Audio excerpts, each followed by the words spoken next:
Selamat datang ke saluran matematik anda. Di sini anda belajar matematik dengan menyelesaikan latihan secara praktikal dan terus terang. Jangan lupa untuk melanggan saluran ini. Tekan butang suka dan komen apa yang anda ingin lihat dalam video akan datang. Hari ini, kita akan selesaikan satu lagi soalan peperiksaan.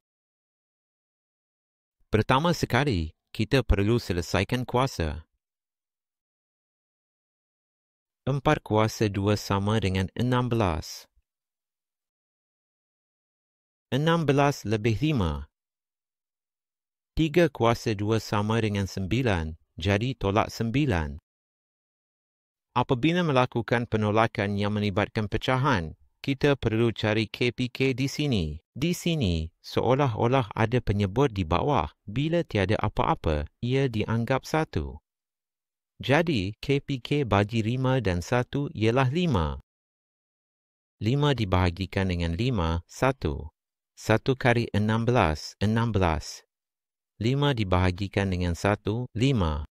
5 darab 9, 45.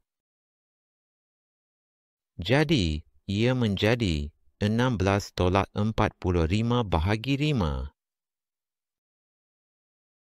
16 tolak 45 adalah sama dengan negatif 29 lebih 5.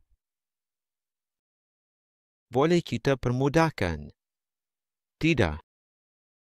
Jadi, dalam kes ini, jawapan yang betul ialah huruf A.